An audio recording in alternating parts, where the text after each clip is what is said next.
called in to Box and Brews, you might hear something you can use. like tips on your cash and tips on the suds. You're gonna want to The use smarts of these stuff. because they know the brews. And they know the box, and they know they can't help the stubborn fucks. So listen up, cause shit's not funny. Save yourself some Beer money. Bucks and brews.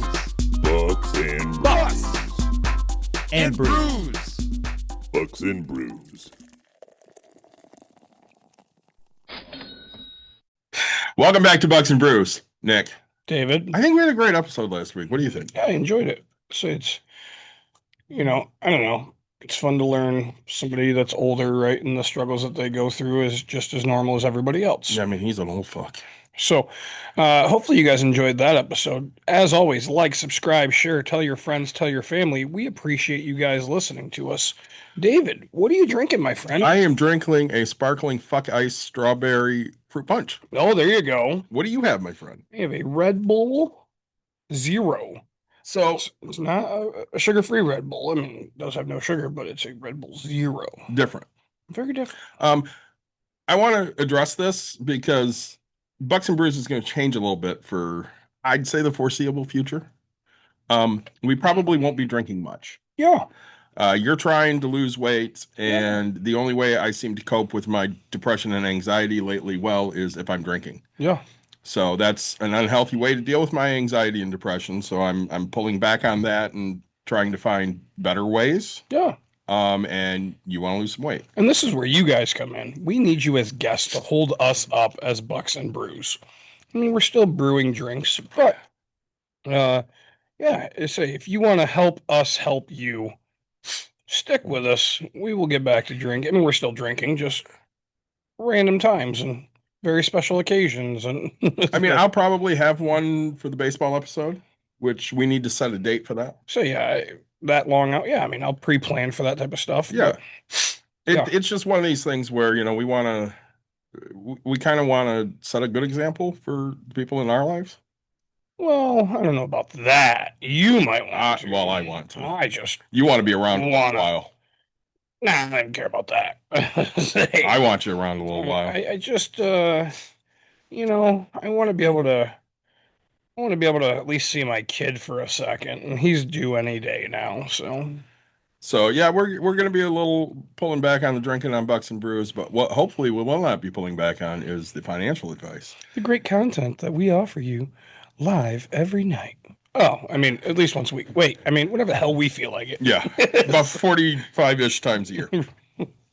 What I will say is, in addition, there's some things we want to hit on that You mean me? you get hit on a lot. Say it's a thing. So we started using Opus Clip Yeah. due to a guest that we had. Yeah. So we've been uploading daily videos for a little over 2 months now. Okay. It's not that long. It has. Good for us. Since December. And sometimes we get some comments that I think we should address tonight, and sometimes Nick gets hit on. Like, I will go and say, oh, we got a comment on that video, and it will just say hot man, and it's a still picture of Nick. Which, man, props to you for all the love you get. Thanks, man. Try to tell my wife. I still got it. She doesn't believe me. So, some of the comments that we also get on there that really piss me off is they'll point out that one of us might be overweight. Nick, I'm a fat guy. Yeah. I'm smaller than I used to be, but I'm still a big guy. Yeah. It kind of doesn't bother me when people go that way, but it kind of does at the same time. Yeah. Because it's a lowbrow insult. You could just be better than that. Attack me for my opinion. Hey, you don't know what the fuck you're talking about with money. You should buy this stock instead. Okay. Right. We can have that conversation. We'd love to have that conversation. That's a conversation we are willing to have. Or you could sit there and go, why should I listen to a fat fuck? Right. We're not giving you diet tips. I mean, no. I will tell you what I'm doing for my diet. If that works for you, I really hope that's awesome. Like, I'm not doing this journey to if you have tips and you want to give those, like, I will take constructive criticism of like, hey man, you look really, really fucking fat. You might want to try what I did, walk for 1 minute, go upstairs twice, and then, like, if you have something stupid that you found works, by all means, share. Yeah, damn, like, I don't fucking know if I knew what the fuck I was doing, I wouldn't be this big, right? Well, and to just discount either one of us because we might, be overweight. Right. We're, like Nick said, we're not giving diet advice. And again, we know how to lose weight. Yeah. We just like food more. Food's good. Oh, yeah. I mean, and, on here we talk about it all the time. Like, when I do something like tonight, I'm going to go home and have a steak dinner. Mm-hmm. I'm not going to go out because we're doing this, but like I did a real estate transaction. I celebrate with food, right? Mm-hmm. So if we go to my nephew's band concert, we always go out for ice cream or whatever after my nieces. We go out, my daughter did something. We're going out for food. We celebrate everything with food. You have a pool. I do. What is the expectation from your child if Dawn and I come swimming? Oh, fuck. Every time you guys come over, we have to go get ice cream. She invites you guys over just to she gets ice cream. Does this mean we get ice cream today? Like every time, dude. I'm like, God dang it, no. And ice cream has gotten so expensive. So fucking expensive. Dude, I mean, it's like $10 a person. So that's a great segue into another argument I want to have. Yeah. So we got some hate on our minimum wage episode, which you and I differ on minimum wage. I think it should be much higher than what it is. Yep. And you don't think it should be high as what I think it should be. I definitely don't think it should be as high. I do think it should be a little higher, right? But again, and I understand, I understand that there, I mean, I don't think between 16 and, now you can work, 14 to 17 years old. Yeah. There's always the kid that's kicked out or trying to be on their own or do whatever. And there's that sense, but I think kids should have an opportunity to learn. And, they're not trying to fund their whole entire life, right? Like that to me, that shouldn't be a quote unquote living, right? Hey, you're saving up for a car. It should teach you how to be an employee while still, Well, and I will tell you that in the state of Michigan, if you're under the age of 18, there are different minimum wage structures for you.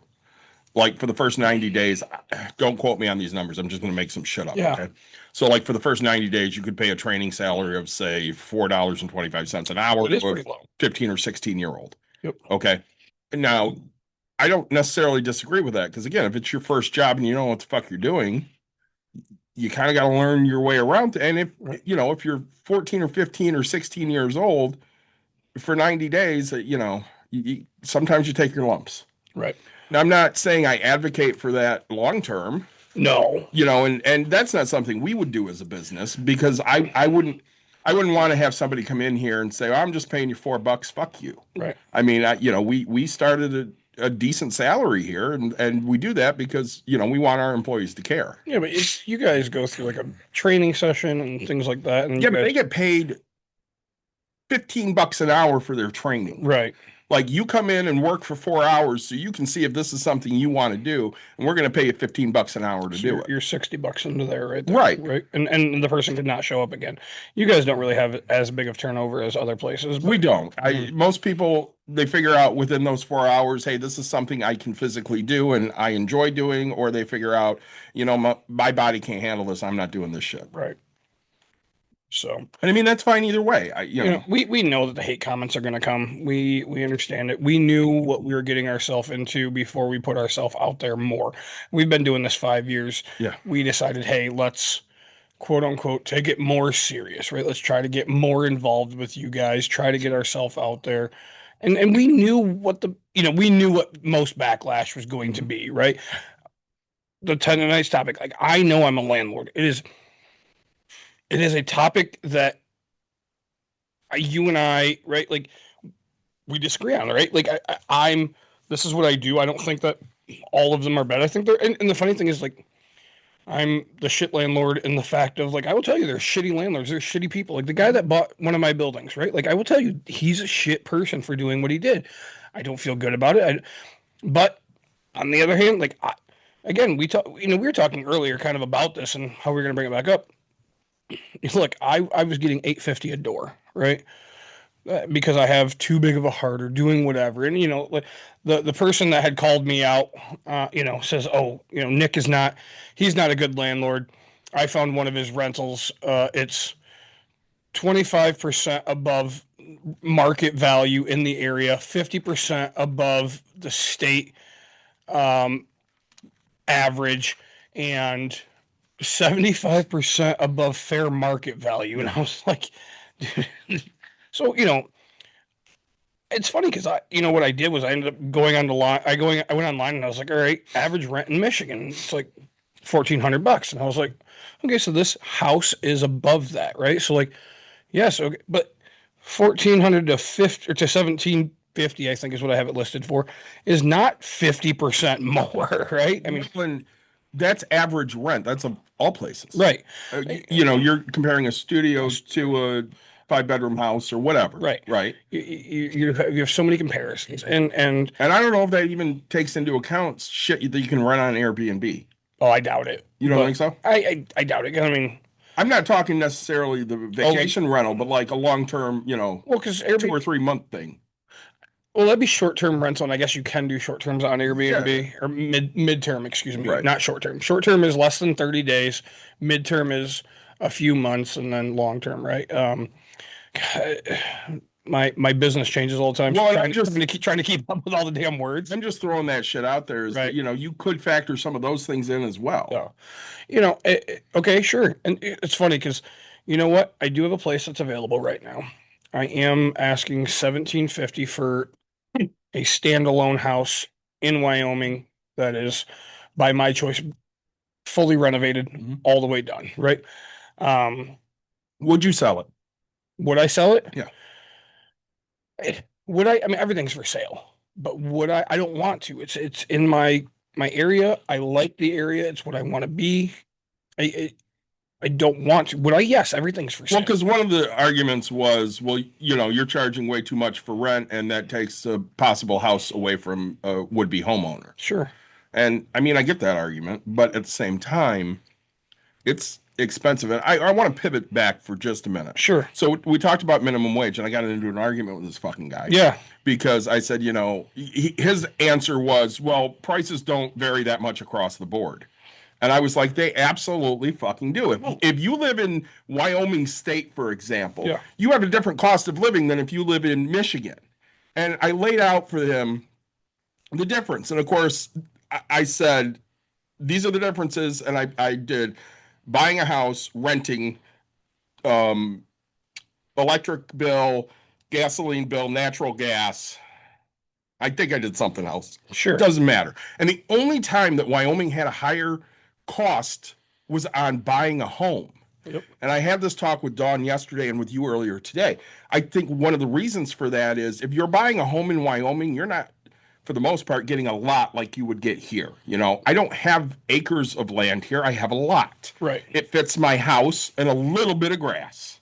Right. And some don't have like I own a house that has what is it? It's 2 feet of grass. And, like 2 lawnmower pushes back and I don't think it's actually 1 lawnmower push, and that's all it has for grass, right?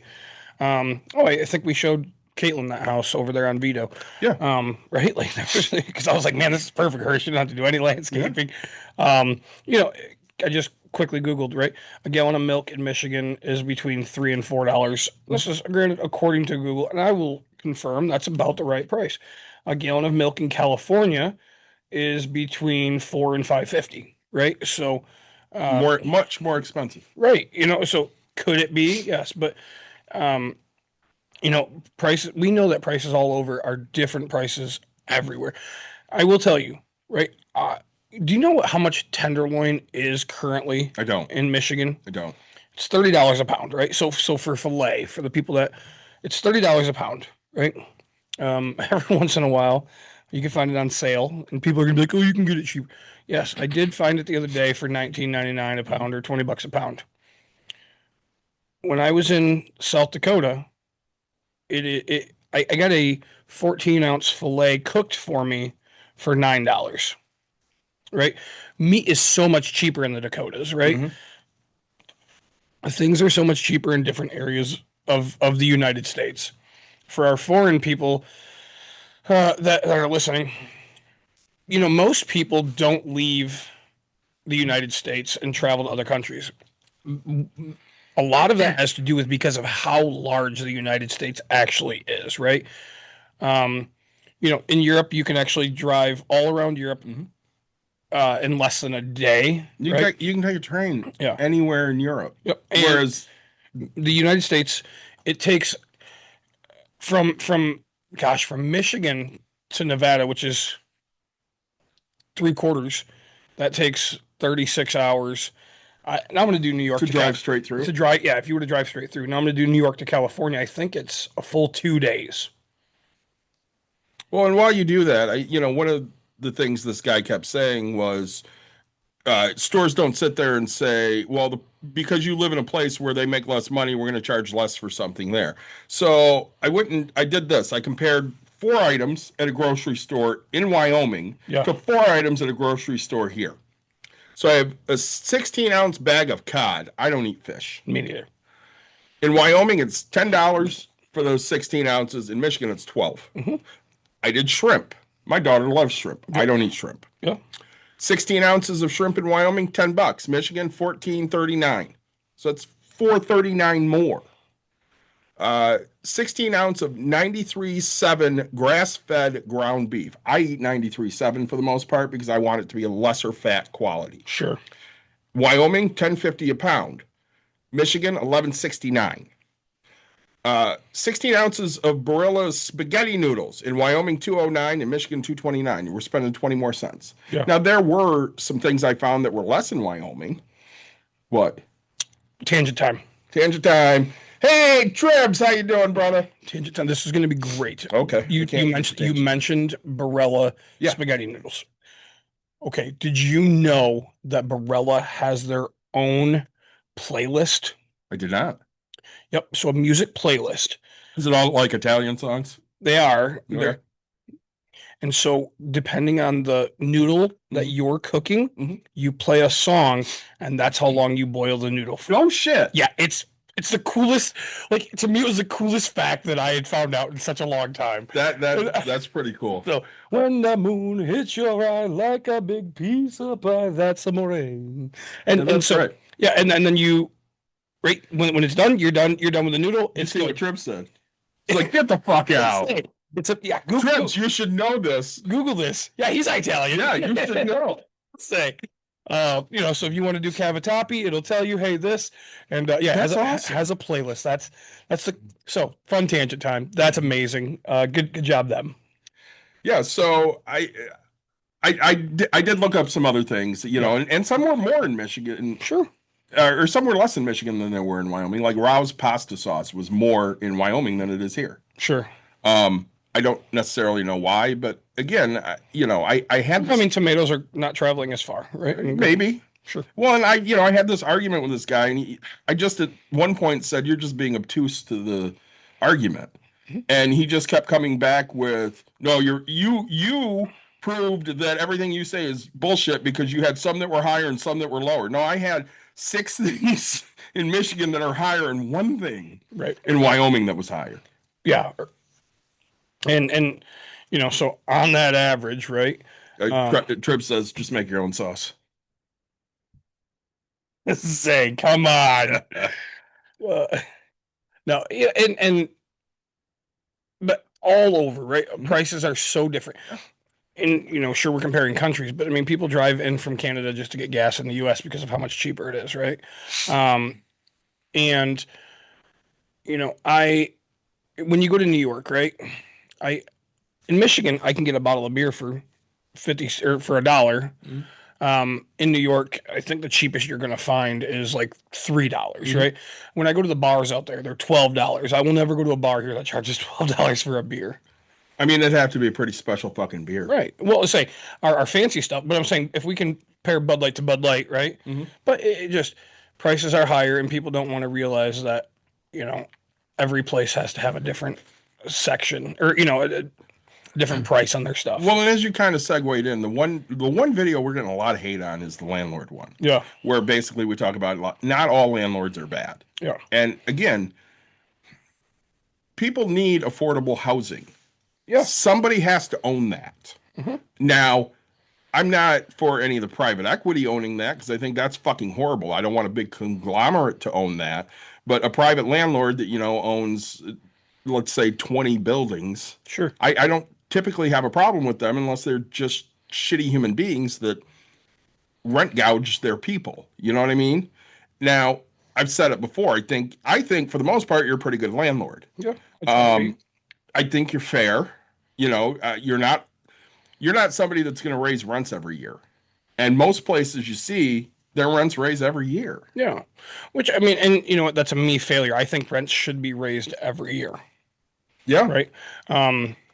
Because taxes are raised every year. Right. Well, and let's talk about that for a minute. So people are like, well, all you're doing is living off of somebody else. Okay. So Nick, you let's say you buy a house for $100,000 because we like round numbers, right? Let's say you buy a house for $100,000. You got 30-year mortgage on that house, and you're going to rent it out. Yep. Tell me what factors into your decision for this is how much I need to charge. I'm saying everybody's different, I guess, right? But if I'm paying $100,000, I would love to get $2,000 out of it, the 2% rule, right? I mean, that's not a thing that kind of happens anymore. It's funny. I will sometimes get that, but like, if I'm buying, let's call it 100,000, but if I'm probably buying this house for 40, I'm sticking $60,000 into it because this thing was dilapidated, right? I mean, I just had to go in and put physical labor into making this thing nice because nobody else would. That's the thing. If I'm buying it cheap, that means for them, everybody else has the same opportunity. Nobody else is buying it because they don't want to put the hard work into it, or they don't think they have the funds to do it. Again, go back and listen to the Rob De La Torre one, right? FHA 203K. That's a loan that you can get to rehab houses. They'll fund your lending. You got to buy it at the right. Hey, this is going to cost me $60,000. It's worth this. Go in and do that, right? So there's ways to fund things. There's ways to get things. But so I would love to get $2,000 out of it. Now that doesn't happen, but I factor in. My goal is to make $200 roughly per door, right? After expenses. How much? About 200. So I'm going to pivot back to this, but I want to ask this question that Tripp just asked. Renting out is great, but at the end, what percentage of your profit is used to rehab? So not really. Okay, that's not a fair question. Okay. Tell me what is a fair question.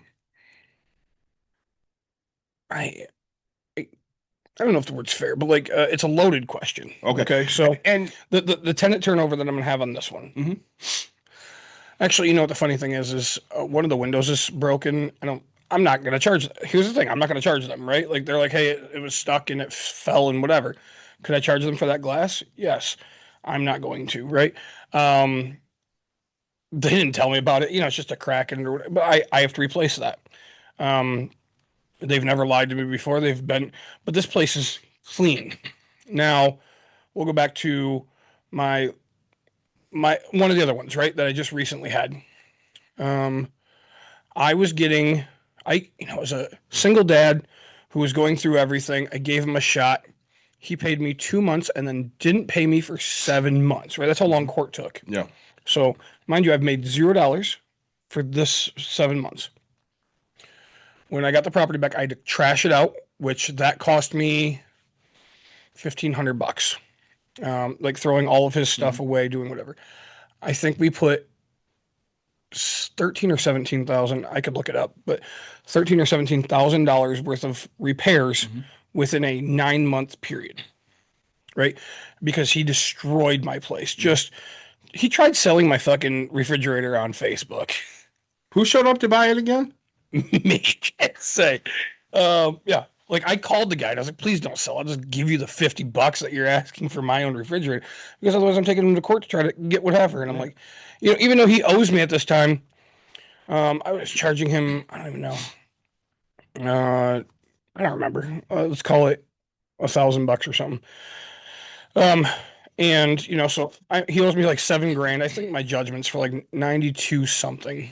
Court cost, all these other things rolled into it. But then I have to go resue, which costs me more money. I have to get my I already have my judgment. I have to go figure out how to garnish, but It's just Are you insane. gonna ever see that money? No, never. Right? Cost of doing business. And everybody says, oh, the next person shouldn't have to pay for the other person.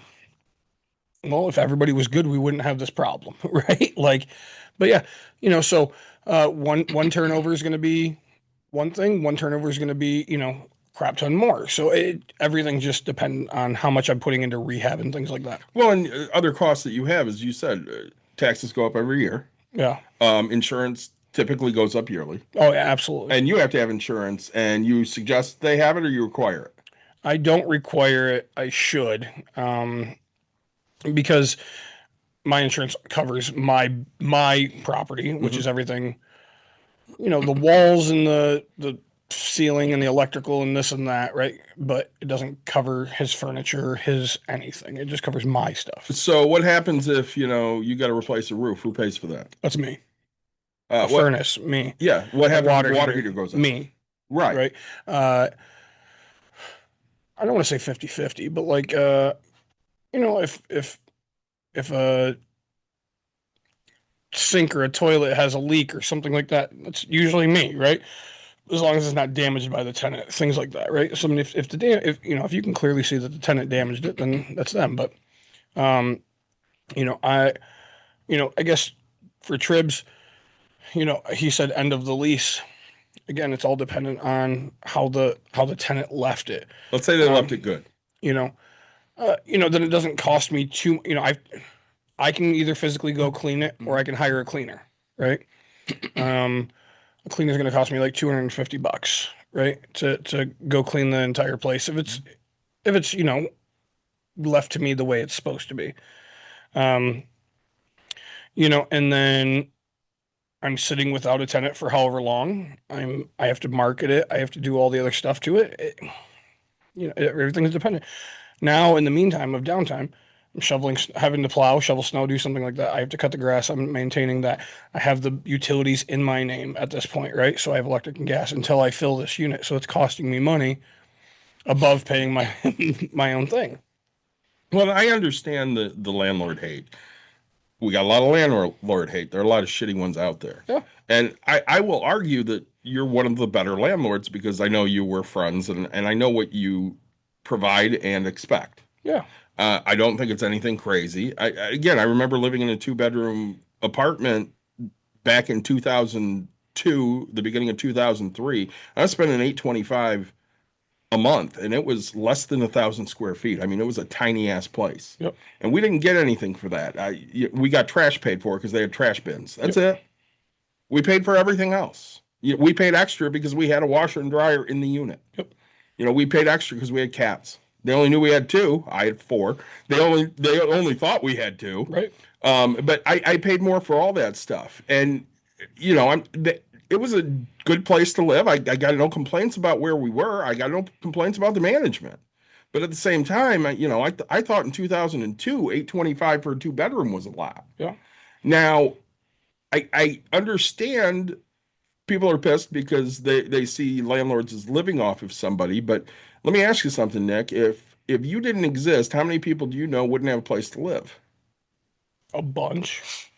I mean, a lot, right? And that includes my family. I mean, like I house more people that I shouldn't than I care to admit, right?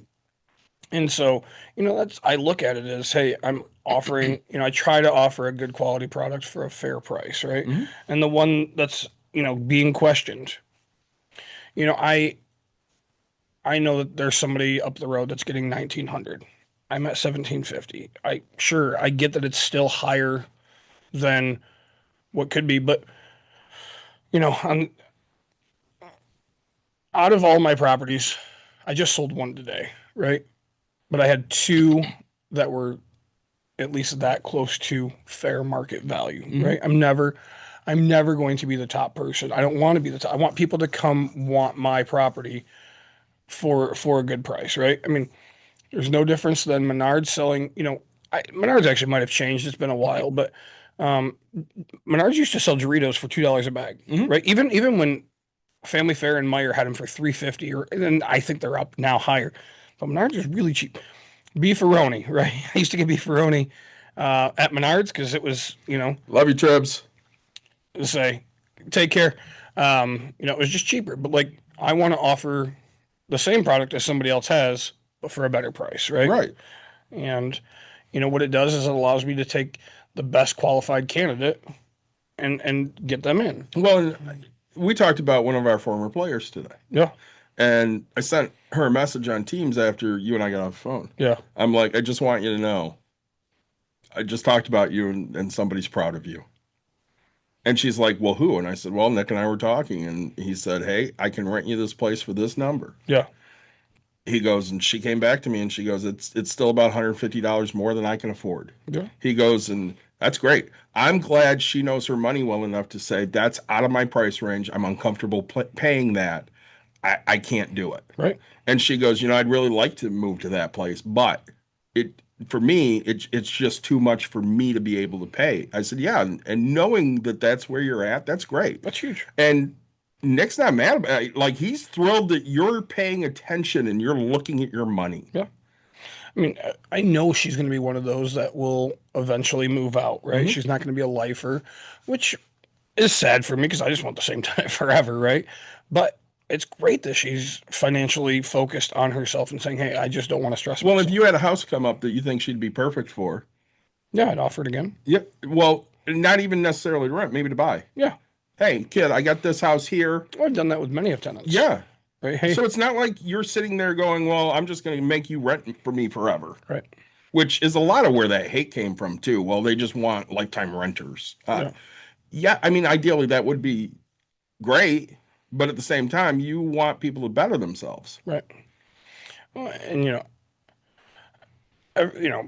there are people that get bad raps. And, I have a tenant who's, $750 below market rent currently. The upstairs one is $700 below market rent, right?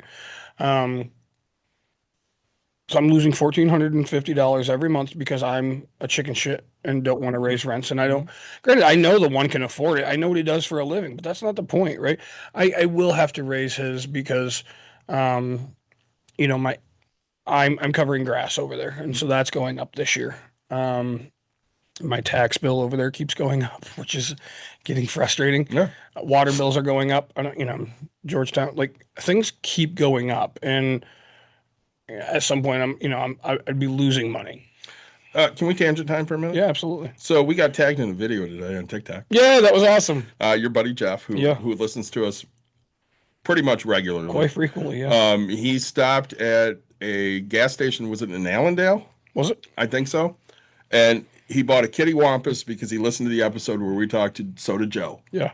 And he got the cream soda. Yeah. And he did the video. Like reaction video to I'm gonna pop it open, I'm gonna taste it right now. Yep. And he did, and he's like, boy, that's a really good soda. And I was so excited when I saw, I'm like, oh, Jeff tagged us in it. Why did Jeff tag us in a post? And I went and I watched. I'm like, this is great. You know what I did? What's up? I took the TikTok and I emailed it to Soda Joe. Which is amazing. He was so excited. He's like, guys, thanks so much for sharing this with me. This is great. Yeah.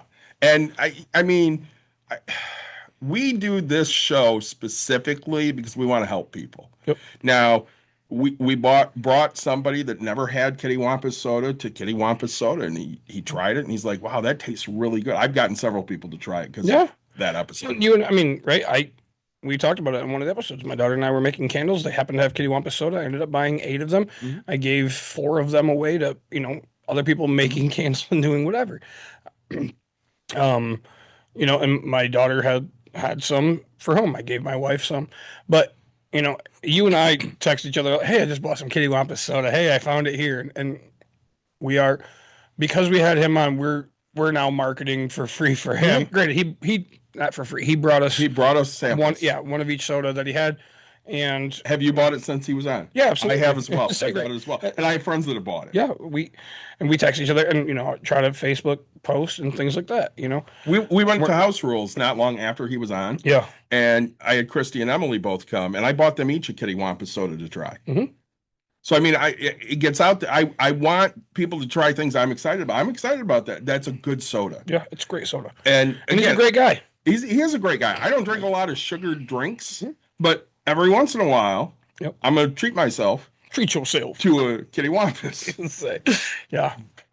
But yeah, and that's, it's awesome. Sure, we're not going to sit here and say we're the biggest influencers and we've made his whole entire brand. No, we're promoting the stuff. And, even if one person does it, we've helped in that way. And that was I was not expecting it. Jeff never even told me about it. It was just cool. Because you had commented before me because it came on my For You page. Did it really? Yeah. It was Nice. I was like, oh, that's Jeff. And he's like, he started out with me. He's like, Nick. And David, and I was like, "That's us." And then I looked at the tags, and it's Buck and Brew, and I was like, "Oh, this is cool." That was a highlight of my day. Yeah, it was just awesome, right? It's hard these days to find things that are really good. Yeah. And Jeff definitely gave me a really good thing today. So shout out to Jeff. Thank you so much for making that video. It honestly made my day. Yeah. To me, it's right up there with OJ, ZJ, TJ. Yeah. Buying a house, right? We just seen what we do put into action, and it was awesome to see that. You want to hear more action? Yeah. I got a text a couple days ago from a two-time guest. Skylar. Okay. Hey, my buddy wants to know if he can sit down with you guys and talk about finances like you did for me. Can you help him? Absolutely. I said, absolutely, have him reach out. Yeah, that'd be great. Right, it's great news, right? It is. He thinks he's seeing some benefit of it, and he's sharing it with others, and that's, we're just trying our hardest. I was on a work call today, and while we're talking, I just decided to hop on my 403B at work. Yeah. And of course, three of the people I'm on the phone with, I manage their 403Bs at work. And I said, hey, just to hijack this meeting for a minute, I'm going to look at it next month as well, but at this point, no changes to your 403B. And they're like, oh, great. Thanks for telling us. Right. Let's see here. We'll read some comments. We already talked about the one. I checked one of Nick's rentals. Yep, you sure did. But again, I'm going to tell you, it's not 25% above. And yep, out of my portfolio, which I'm not going to tell you guys how much I have. Doesn't matter. And you don't have to trust me or anything. But yes, I'm really trying to think. One of my places is $1,750, right? I decided I had, it's a property I want to keep. I want it to be in good condition. I want this. This is what it's going, right? And so, yes, but it's still below market in my area.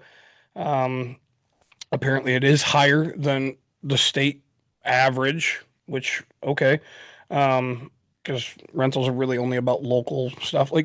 You compare it to everything else around, and then nearly 75% higher than fair market rates, which that's impossible. Just impossible. That would be 1,750 times 0.75 would be 1,300 off. So I'd have to actually do it by 25. Yeah, would be $437 fair market. No, right? It doesn't even cover the taxes at that property, right? Okay. So then we have living off of others' paycheck isn't easy.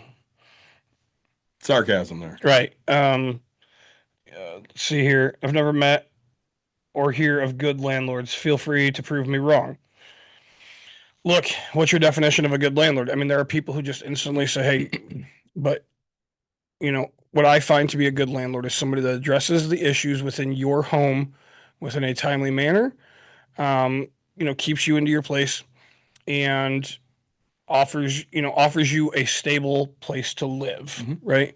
That's the things I tend to offer, right? Being a landlord is the easiest job on the planet. I replied with, are you one? ? And this one got me, right? Yeah. It's the easiest job on the planet. Okay, so if you tell me this is the easiest job on the planet, why the fuck are you not doing it, right? If it's so easy, why are you not a landlord? David, think about it. Would you take, if supposedly I'm making hand over fist billions and billions of dollars, and it's so easy, why isn't everybody doing it? Here's the deal. I I've thought about it in the past, Don, and I've kicked it around. And the most I'd be willing to do is, hire somebody to do some flips. Sure. And just be the money behind it. Because I've told you before, I have no interest in dealing with the headaches that come with being a landlord. I don't want somebody calling me at 2 a.m. saying my pipe burst. I don't want it. That's somebody asked, how is it hard? LMAO. Because people only see the money side of it. Yeah. They don't see the 2 a.m. phone calls. They don't see the pipe freezing. They don't see the furnace going out. They don't see the roof having to be replaced. They don't see the repairs that need to be made. They don't see the bad tenants that are destroying properties because they're pissed off about whatever. The one guy, I gave him a great deal on it. I felt bad. He's newly single father, right? Like all this. I gave him I was like, hey, let's make this work. You had some empathy. Let's get your life together. Let's do this thing. I do want to share that. You weren't at my bourbon and diaper party. I ended up sharing, but I'll share that here in a minute. Okay. But why is it hard? You're not dealing with having to figure out who to call to fix whatever, right? City inspectors have to come in and then they tell you what else you have to repair. And, one of them, a broken toilet seat. I didn't do that, but I'm still responsible for having to fix that. So yeah, you're not going to call it hard, but now I have to go repair this stupid thing. I have to do tenants breaking things, used and abused. I mean, in order to, I don't, now I've gotten, so I guess that's what my switch was, is I used to offer a house, I don't want to call it as is, right? When you think of, if I bought a 1970s house that I got for $100,000, I'm renting it for $1,000, but I'm not doing anything to it, right? You're not updating anything. Correct. It's livable. Your grandparents live there. Why can't you live there? Yeah. Right. But then the problem is tenants want, oh, hey, I want, updated cabinets. I want updated counter. I want updated flooring. I want updated this. I don't want to live like this. I don't want to live in dated. I want new and pretty. Well, new and pretty, you can go buy a 2010 Scion XB for $6,000. How much is a brand new one? 21,000. I mean, granted, they're not making them anymore, but right, go buy. How much is a? Let's go with a 2000 BMW 3 Series, right? A used, depending on mileage, right? Let's go with $10,000. Okay, now let's go with a brand new BMW 3 Series right now. 70, 75K, right? Well, 60 if you're gonna base model. I'm gonna tiny tangent time. Sure. I'm watching Weekend at Bernie's today. Yeah. And the guy wants to buy Bernie's old Porsche because he's getting a new Porsche. Yeah. 1989, he offered $30,000 for a used Porsche. You know what that is in today's dollars? A crap ton. It's over $78,000 in today's money. Mm-hmm. And I'll bet you can find used Porsches for well north of $78,000. Easily, yeah. Because it's a premium car and it's going to get a premium price. Yep. And so, right, like you want me to keep my place? You want me to put all my money into this place for you to pay me the same amount? It doesn't make any sense. It doesn't. That cabinet door closed. The new cabinet door is still going to close. Yeah. The flooring, you walk on it. You're going to walk on new flooring. It's but I feel better walking on nice, clean. But right, like. My mother would say that to me when we were looking for houses. She'd go, I don't like these things. And I'm like, I don't give a fuck. Does it function? Right. When we ended up deciding to update the kitchen, it wasn't because the shit in the kitchen was dated. It's because the kitchen was tiny and not functional enough for us. You wanted a different layout. Yeah. We wanted to be able to have some counter space and do some more with what we had because Dawn would make counter space on the stove because that's what we had for fucking counter space. It was the stove. There was no counter. Yep. So we had Steve come in and yes, we have all new updated shit. Mm-hmm. You know what I did with the old cabinets? I burned them all because they were because they were old and dated. Nobody's going to want this shit. Mm-hmm. And it's not that I needed to upgrade any of that stuff, but if I'm going to redesign the entire fucking kitchen, this stuff's got to go anyways because it's in places that it's not going to be anymore. Yep. And taking it off the wall and trying to reattach it is not going to work well. And then, you're not going to be able to find the same cabinets. They don't make them that way anymore. Thanks for the gifts there, Kristen. This person, right? I don't have any interest in talking to this person, Muppy32. If you're a landlord, I think less of you no matter what. Okay. Great. That's your opinion. That's whatever. Like, I'm not trying to be your best fucking friend. You don't have to like the things that I do. We don't have to be anything. Mm-hmm. There's no there's no talking to that person to say, hey, like, right, be honest, if you took my job away from whatever it is, would you think I'm a decent human being? Yeah. Right? Okay, cool. So, you know, um, those are just some of the. I mean, we've had that talk. There's somebody on your Facebook friends list that pisses and moans every time that you post, a vacation. Yeah, and they just want to call you out for being an asshole because you never do anything nice for anybody else. Well, they call me out because, so what it really is they've done it a few times now. So I was in Las Vegas and I posted that I was having a great time.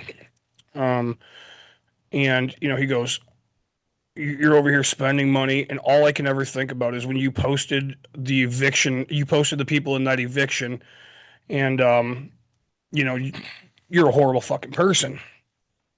And so I was like, man, like what?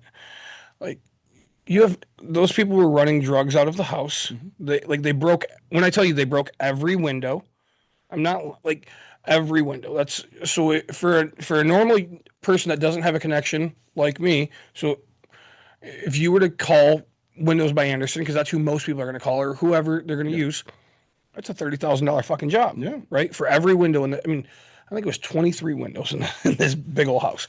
There was probably a few salvageable walls, but there's holes in every wall. There's, I think that property needed, was it like $72,000 in full renovations, right? They stole the furnace out of it, right? This is the shit that I'm talking about. Like it's not, these people destroy things, right? Yeah. And when I say destroy, it'd be better if it would have fucking burned, if they would have set it on fire and I could have claimed insurance, right? Versus the amount of damage, right? Mm-hmm. Yeah, because you're not recouping that. No. No matter how long I own it, for the most part, I'm not recouping it, right? The only way I'm recouping it is if I get fortunate enough to put the money back into it. I had nothing into it, and then I sell it, right? Right. That's the only way I'm recouping that type of money. And or I'm going to recoup it in my hopes, my daughter's generation, right? Or Well, we've talked about this before. Hate us for being the shitty things that we are. Yeah.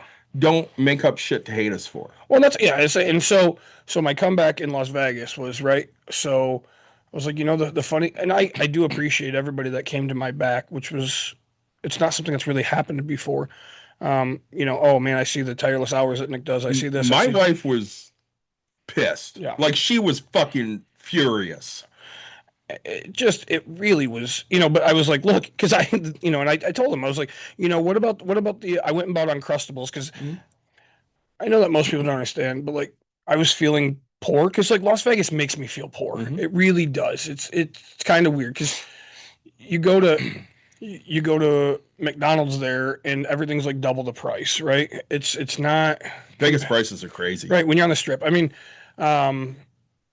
So I was like, I went to Subway and it was a $20 footlong sub. I'm not lying. It was $20 or $21 for a sub. And I was like, fuck, I don't want to pay that for a sub. Like, this is Subway.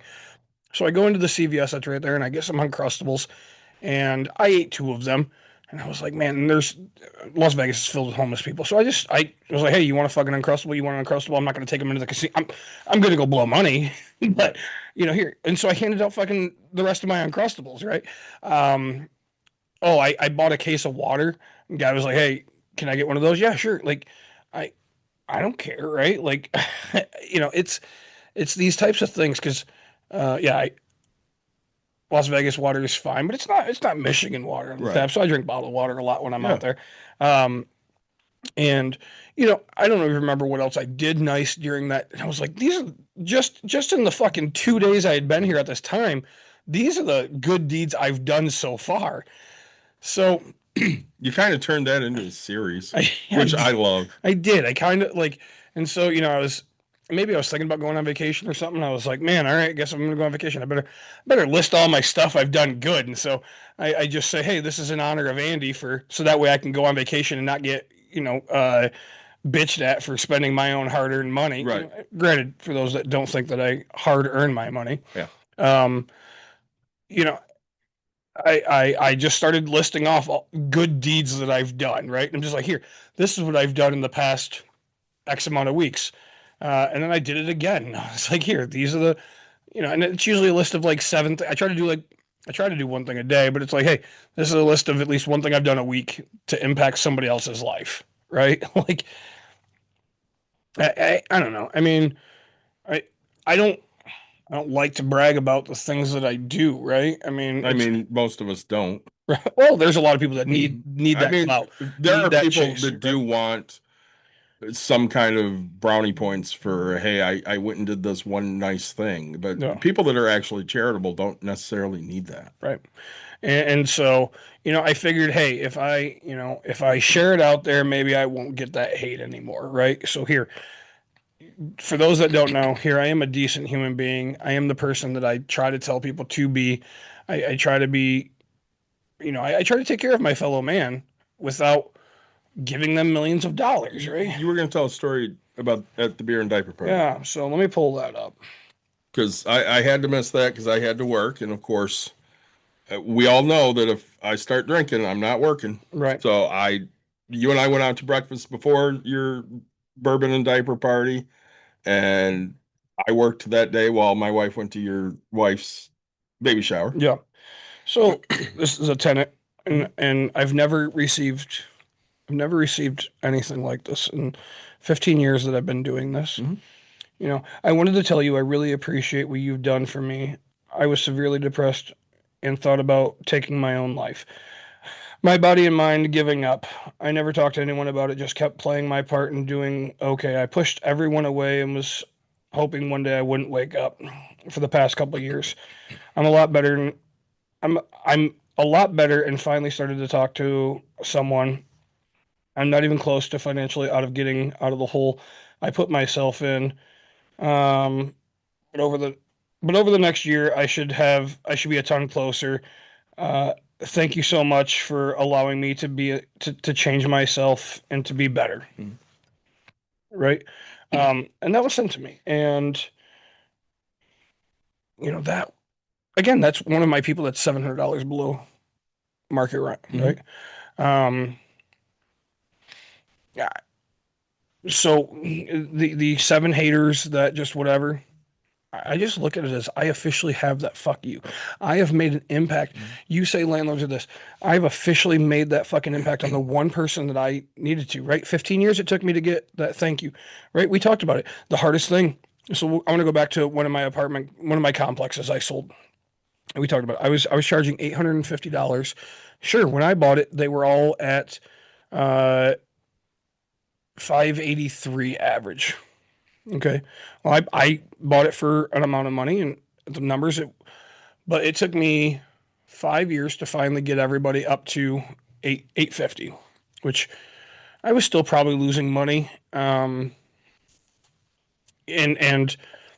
yeah, it just didn't. But anyway, I ended up selling it. Taxes on that property were $17,000 a year. Okay. Now, just to tell people, shit ain't cheap. A winter boiler bill or a heating bill, that was like $1,700 a month for the winter Heat was time. included? I had included heat in that price. Trash every month, if they didn't throw a large item away, was only $120. And there's just so much that went into it. Anyway, so I sold it. And the guy ended up raising it literally the month after I sold it to $1,450 per person. Okay. I've run into my tenants since then. 6 out of 8 people still lived there, and this was a year and a half later. Say a year later. And so all of those people could afford it because they're still there. Yeah. And you know what? I never got a thank you from them to keep it at the price. I never got a anything like that, right? You know what I got was the shit phone calls of, hey, you better come over here and fix this. You better come do that. You better. But, I say, thanks so much. Give us a follow. Check that out. Give us a follow, and we'll take a look, and maybe we'll have you on. So hopefully have an author on. That'd be amazing. I still want to work on our book. So we need to do that.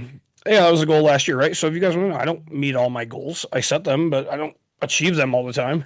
So, I didn't get a thank you. I didn't get a holy shit. I didn't realize how much you were doing for me. I didn't, no, what I got was you're a piece of shit, right? I mean, hey, my bathroom toilet isn't flushing. I need you over here right now. Well, the best I can do is, I can be there tomorrow, No, I need it right now. Well, but there was one, she called me. I was there 15 minutes later because I was getting ready to leave and I didn't want to call somebody because this property wasn't making any money.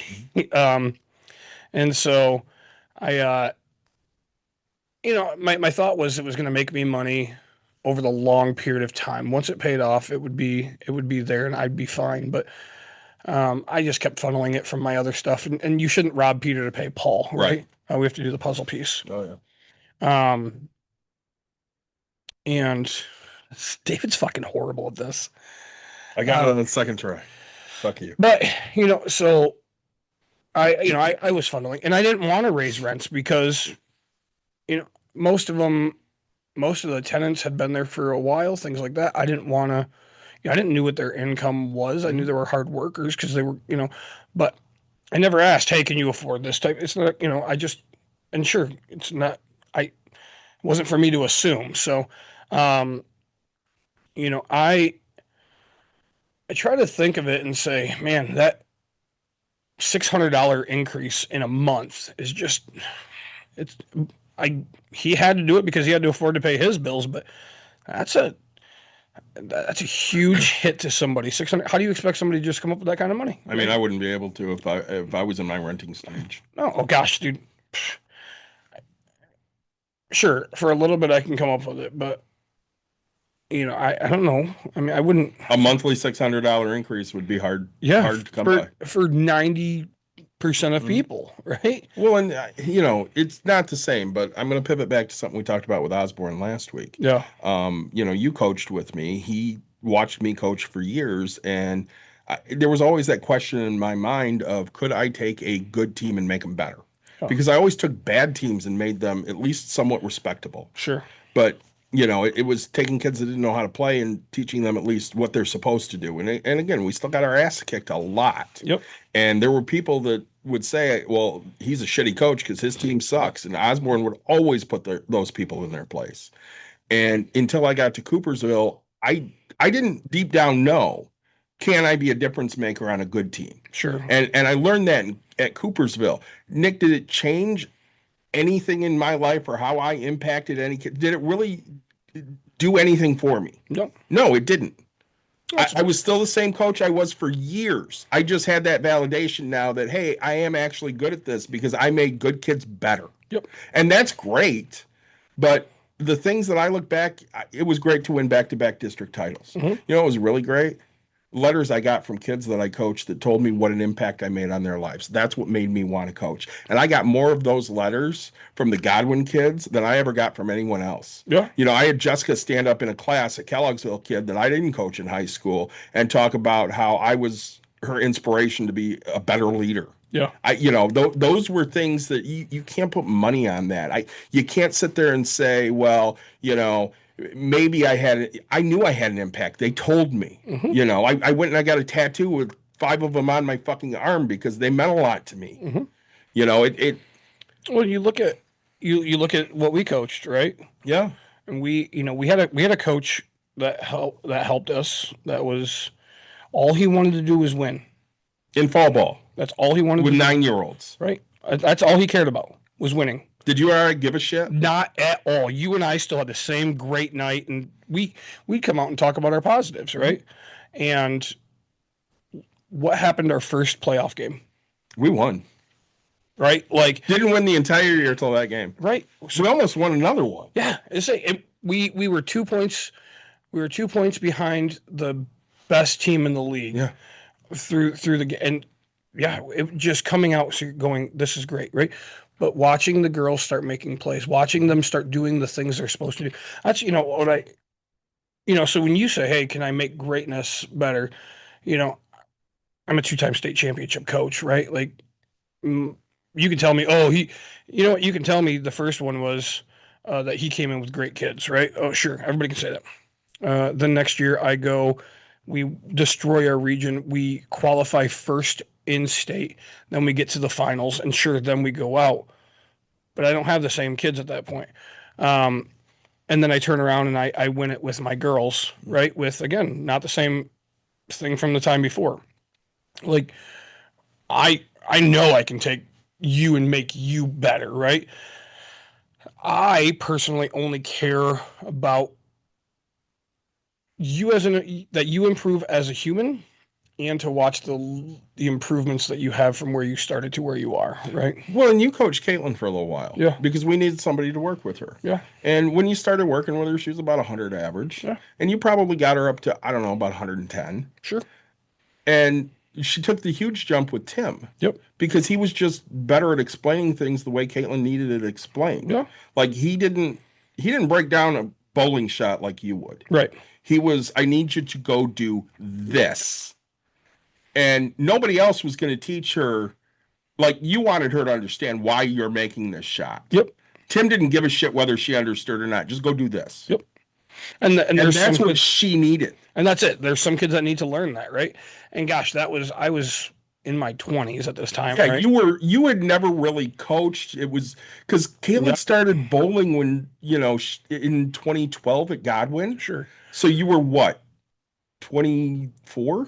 Not even 23. Yeah, probably something close. Somewhere in that range. Yeah. And I mean, I brought you in because I need, bowling. I need somebody to work with this kid. And it's not like she made improvements under you. Right. She just made better strides under him because Tim had that life experience to say, I need to teach things this way because she doesn't need to know the why. Right. She just needs to do what I'm telling her. Well, and that's just it. Like, now what makes it better is, I still have all of that knowledge, but my how do you say it the right way? My not as advanced kids, it's, hey, just go do this. This is what you need to do. I will then work.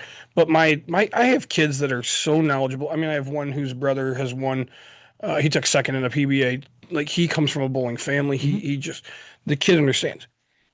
Now I can teach you more about a ball, and I can teach you about a diff, and I can teach you about and he has so much now. But like, even if I have one little tidbit of advice that's going to do something, like, there we go, right? I mean, the kid has more talent than I have in my entire body. But the things that have always pissed me off about hitting coaches is the ones that want every kid to hit the same fucking way. Right. Listen, that works for 80% of the kids. Yeah. But it doesn't work for the other 20, and what are you doing for them? Right. Listen, if you can hit well the way you hit, I'm just going to tweak the shit you do and make you hit a little better. If you can't hit well with what you do, then you're going to do it my way. Right. And that's the way I've always looked at teaching hitting to kids. If you can do it this way, great. I'll work with it. But if you can't, you're going to do it my way. Yep. And, you had to come into that realization of, this is how I need to teach this kid, which is different than how I need to teach this kid, because you really hadn't done it. Yeah. You would. I mean, at that time, I was really close into my peak. Was I sponsored yet? You were. Okay, so like, I was in my sponsorship. I was in the peak of me being a bowler. I didn't take a step back I would help those around me. Like, I would help those that asked, but like, I wasn't. You weren't learning looking to help people and teach them how to do it. You guys were just like, hey, you're fucking great at this. Yeah. Can you're a good bowler. Can you take a look at Caitlin and help her? And so my knowledge is like, hey, this is what bowling looks like in my brain now here. And then it's like, oh, wait, you're nowhere near me.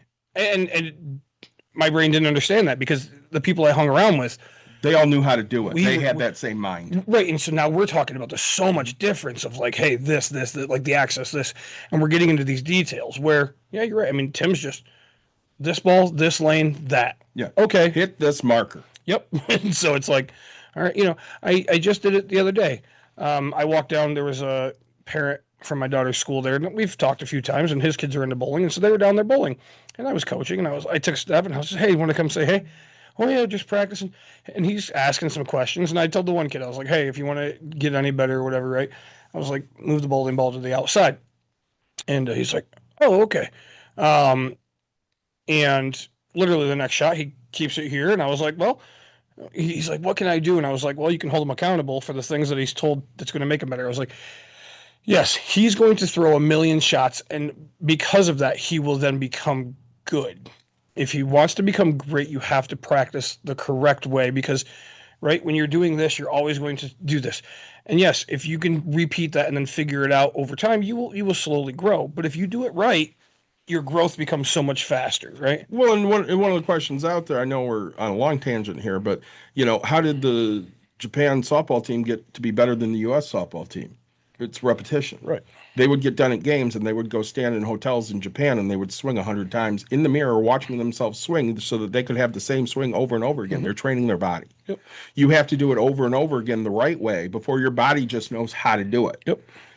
And again, my kid coached for me. Yeah. She was a kid that wasn't a great softball player, but she did the little things that you needed to do to make a difference. Right. So she couldn't necessarily teach you how to hit, but she could demonstrate to you how to hit. Right.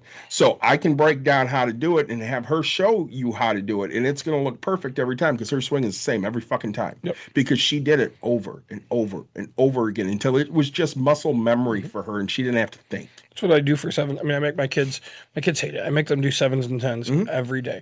And I tell You should them, do it every day. Right. I tell them because that's what you're going to leave the most.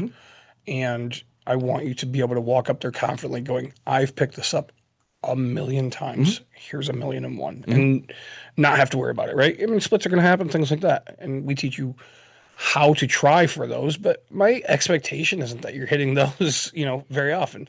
Why was Kobe so good? Because he was in the gym longer than you were. Right. You showed up to shoot around and he was already in there for 2 hours. You would leave and he's there for another 2 hours. And you look at Tiger Woods and John Daly, right? And John Daly's like, yeah. So Tiger's like, oh, so John tells me, hey, come over here and have a drink. And he's like, I'm going to go hit some balls. And he goes and hits, what was it, like 100 or 250 balls or something like that. And then John, he walks by and he's like, hey, Tiger, come over here and have a drink. And he's like, I'm going to go hit the gym. And so Tiger Woods goes, works out for a couple hours or whatever. And then he comes back and he's like, hey, have a drink. And Tiger's like, oh, I'm going to, and he goes, man, you're putting all that effort in. Why? And he's like, well, if I had half the talent you had, I wouldn't have to do all this, right? But like I say, Tiger has more champions. If John Daly put in the effort, think of how amazing he'd be if he was just naturally that talented. Ball so fucking hard and so fucking far. Yeah. I mean, it's the same thing when you talk about Jordan, because the Jordan LeBron people get out here and compare all the fucking time. There's no fucking comparison. Right. Because LeBron's a great basketball player. Jordan is an unworldly basketball player because not only did he want to be better than you, he needed to be better than you. And that's the difference. LeBron wants to be better than everybody. Michael needed to be better than everybody, and he needed to prove that he was better than everybody. I saw somebody the other day go, who would be better? God, I think it was Kawhi Leonard or Larry Bird. Who would win one-on-one in their peak? And people are like, oh, Kawhi Leonard would own Larry. The fuck he would.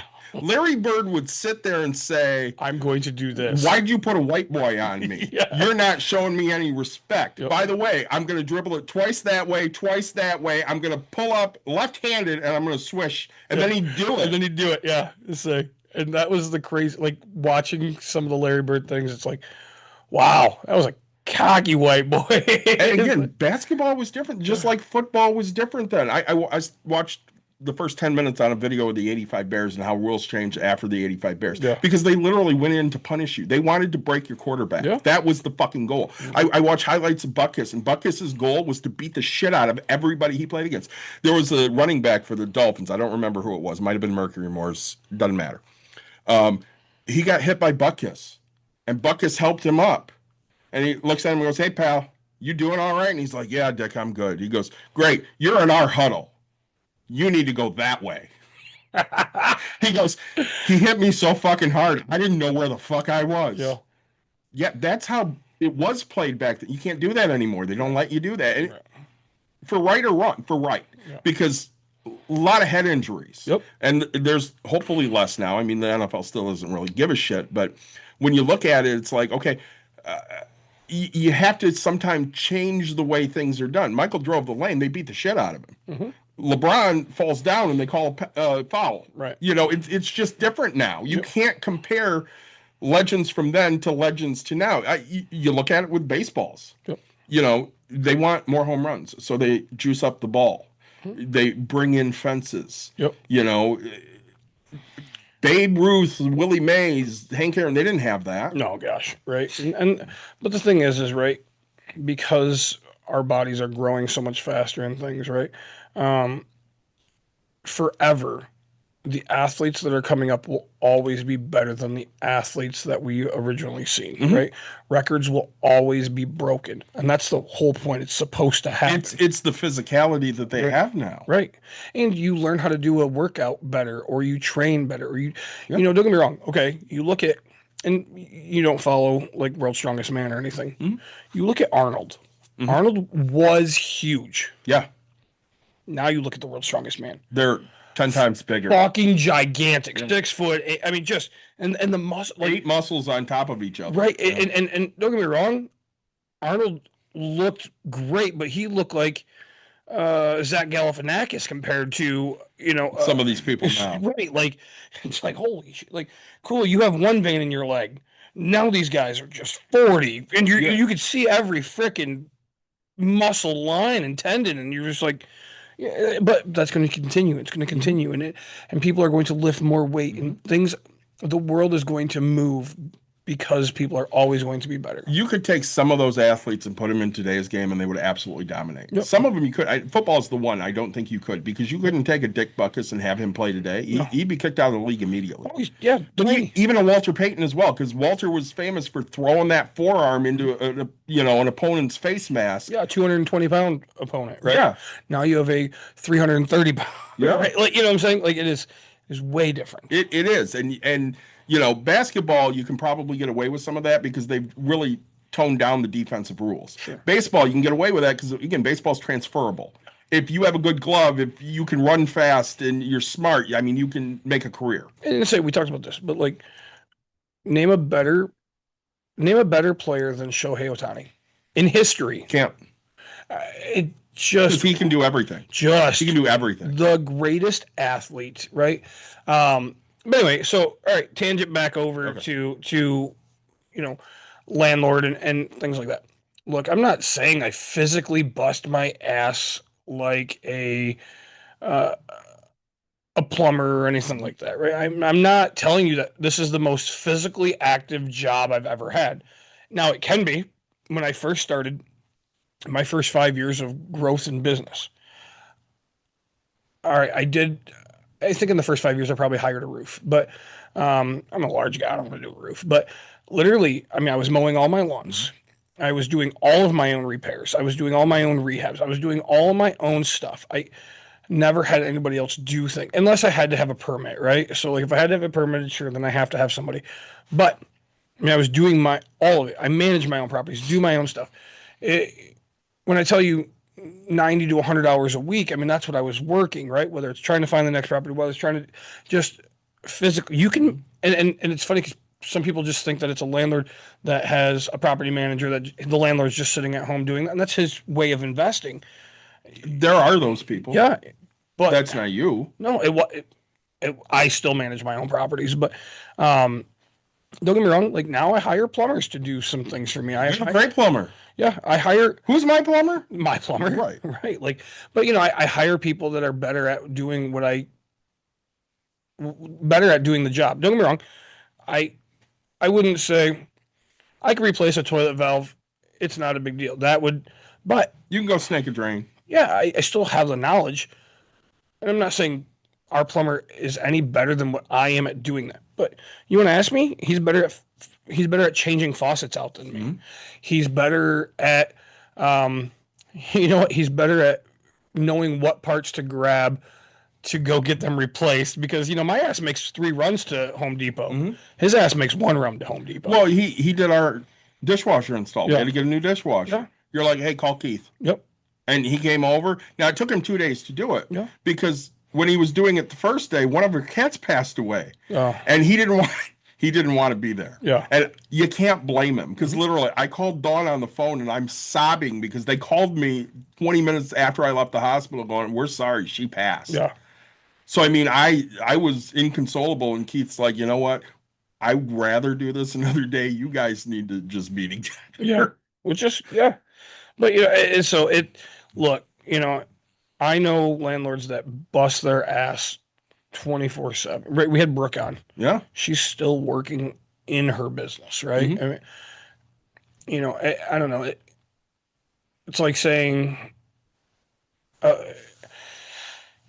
not every landlord is having it the easy way. Yes, at some point you're supposed to, right? I mean, you don't build the owner of McDonald's, do you see him?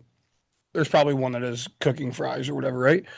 But you don't see these people actively working, and they're doing the smart parts, right? Yeah. Because tell you what, this is what made it happen for me. I'd buy a house, we would do the rehab, and then we'd have nothing else to work on. And it's not like my guys are going out to buy me more places or finding more deals or doing things. So I had to take myself and say, hey, I have to go put my effort over into this to maintain these guys having things to do, right? And so it just, I don't know, the amount of people that think that you just sit on your ass and get paid, you're just wrong. Even the ones that have property managers, you still get the phone calls, right? Well, hey, your tenant wants this. Hey, your tenant wants that. I like to bounce business ideas off of you because I'm starting a new business. You think like business person. Yeah. What are we going into?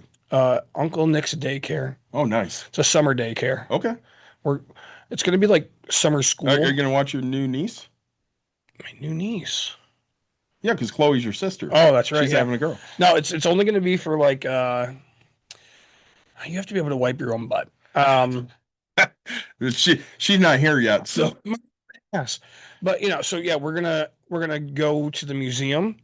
We're gonna go. I'm gonna teach you how to build like a birdhouse or some type of a thing out of wood. I'm gonna teach you how to measure. I'm gonna teach you. You're gonna do fun shit. Yeah, we're gonna do epoxy, right? We're gonna do. You can make your own T-shirt with Uncle Nick. We're gonna go to the Children's Museum. I want you to learn hands-on. I want to go to the museum, and you have to, hey, we have to I Spy, and these are the things, and you have to read, and you have to do. I want to. This sounds like a fun thing for me, right? And yeah, there's gonna be gym class, right? We're gonna play dodgeball or basketball, and so yeah, I gotta figure it out. It's a thing that even if it's just a week summer camp that I want to start out with, like, hey, come to Uncle Nick's summer camp. Here's what we're going to do. I'm going to get Jeff has a CDL, so maybe he'll drive for us or something. So as I was going to say, because we went on another tangent time, and I guess this is as well. I like to bounce ideas off of you business-wise. Yeah. And you and I talked, especially a couple, 3 years ago about Dawn does too much of the things in break room that anybody else can do, like cleaning rooms. And so this past week was our biggest week ever. One of the things you and I have been trying to work on her is expanding hours. Yep. If we can, be open a little longer, we can get some more appointments in, make more money, stuff like that. So we've increased an hour on Friday, an hour and a half on Saturday, and an hour on Sunday. So we're open earlier.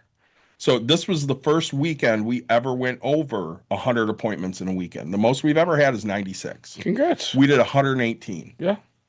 And of course, obviously brought in more money because of it. And, Dawn worked all 4 days, every hour we were open. Yeah. I worked a little bit on Thursday, a little bit on Friday. I think I was here for the majority of Friday. I was here for all of Saturday. I put in an 11-hour day on Saturday. Yep. And I was here for about 3 hours on Sunday, because after 3 hours, I was just like, you know what? I'm gassed. I need to go. I can't be around people anymore. I'm just done. Yep. And we had a couple of employees that were really sad that we were so busy because, oh my God, it just makes for such a hard and long day. Right. This keeps you employed. This is what we need to have. And you and I, for years, were working on Dawn going, you can't sit there and clean fucking rooms. Now, did she clean rooms this weekend? Yeah, she cleaned 2 or 3. Sure. She's like, hey, Nick's back there alone cleaning a room. I'm going to go back and help him. I'm like, cool. Nick likes cleaning on his own. He'd rather just clean on his own. Sure. And, he's the one that comes in early on a Saturday. So he'll come in at 11:30 to do all of the early stuff, and she doesn't have anybody else till 1:30. Right. So he'll clean rooms on his own. He likes it. Fine, whatever. And she'd be like, hey, I'm going to go give him a hand because we're busy. Cool. Yep. Awesome. But for the most part, the only shit she cleans is safety stuff because it keeps her up front in front of customers. Yep. And that's where she needs to be because she is the face of this business. Mm-hmm. And at some point, you have to make the determination of, I am the face of this business and I need to be in front of the people that matter for this business. For you, it's, I need to be finding houses or I need to be finding complexes. For her, it's, I need to be in front of the customer that walks in the door. Well, and that's what, okay, so this is,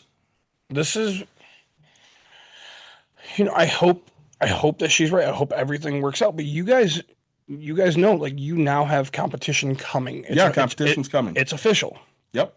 They are going to open sometime in May. Right. And so Dawn's post was, I have to set myself apart. Yeah. And it's like, yep, you're on the right track. You're absolutely right. And I have to show why we are the premier, why we are better. Why, and that's what you need to focus. Like, again, your time needs to be spent. Like, it's going to be hard because she's been doing it, but never with competition, right? Right. But now it's going to be, hey, this has to be my focus. And so it's going to be harder for her to shift, where if she would have shifted that to her number one focus, like, right, it's always hard to learn that new thing, like times 3, right? So there's nothing wrong with it, right? But there's going to be a learning curve. She's going to, and this other one is a franchise. Yeah. You're not going to see the owner, my assumption, right? I mean, you'll see him on, you'll see him. I don't know what days they're going to be open, but you're going to see him on Tuesdays, Wednesdays. They're planning on being open every day except for Monday. Okay. So Tuesday, from noon to like 8 or something. Yeah. So you're going to see him Tuesdays, Wednesdays, and Thursdays, right? They're slow days because when we talk to Gavin, you hire people for your busy times because that's when you're making money, and you're there for the slow times when you won't make the price that you would pay the employee. And so, that's where it is. Like, you're going to have to do that. And, I think it's going to be good. Competition's always a good thing. And, they're not open, but you guys just hit your biggest numbers, right? So, I mean, you're seeing growth. You're seeing the right things. If we stay on track yearly, what we did last year, we'll be fine. Yeah.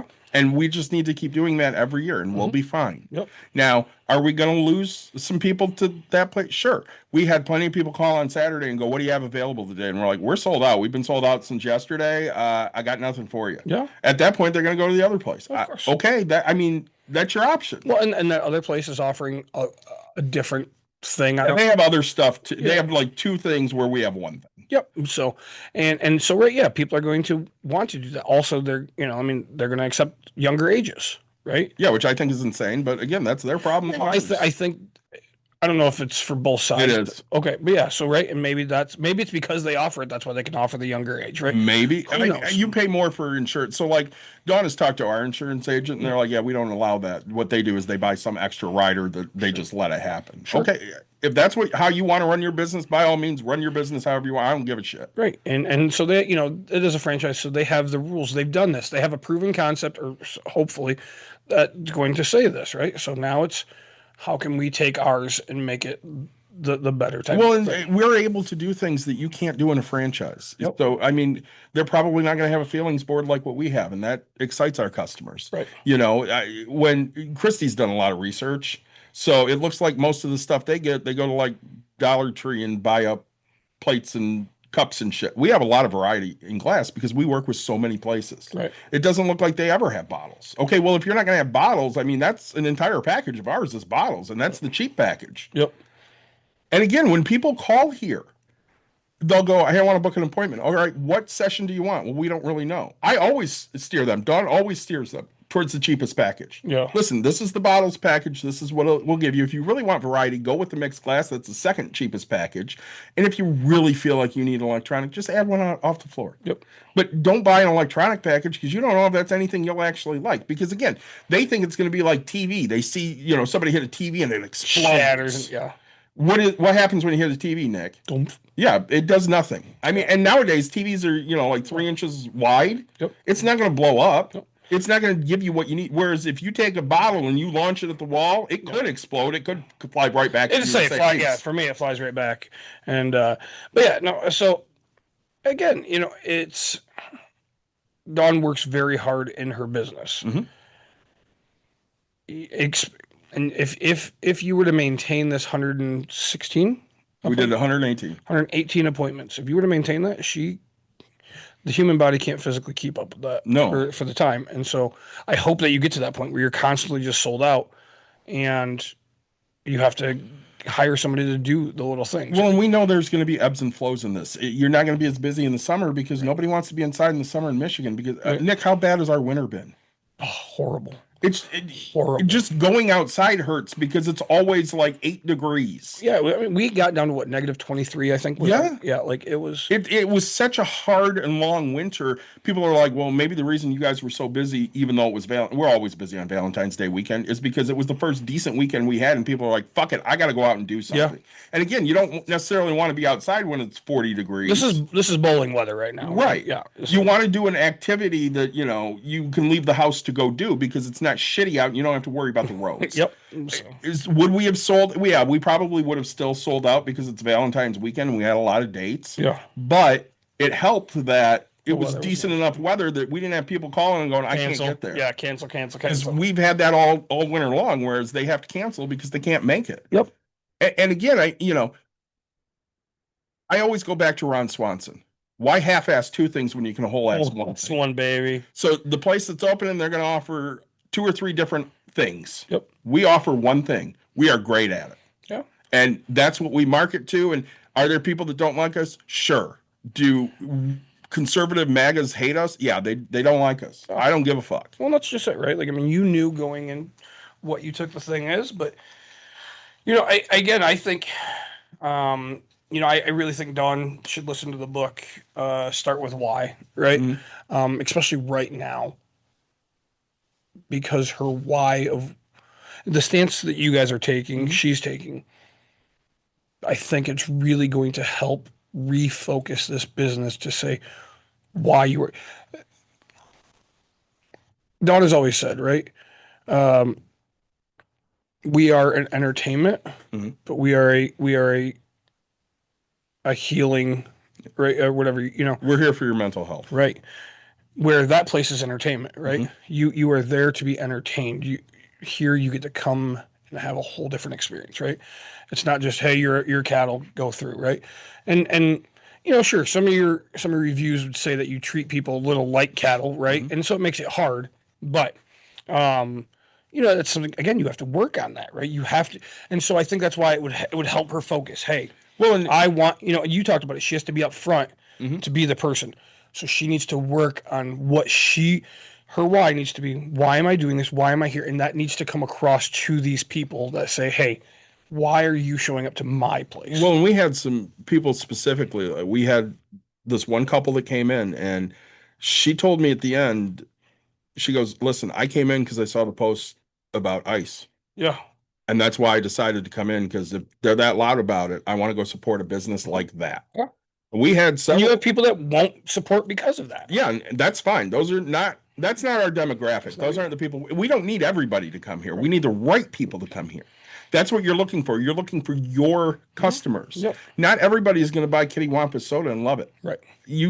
Dawn's tried a couple. She's like, I don't really like it. It's not my thing. Sure. Okay, that's fine. It's not everybody's thing. I really happen to enjoy it. And that's where, the back to the landlord thing, right? Yeah. The guy that's like, oh, if you say this, you're just instantly whatever. Because you and I will fully agree there's 0 people in this world that cannot like the cinnamon apple Kitty Wampus soda. Yeah, absolutely. You're just clinically insane. Yeah.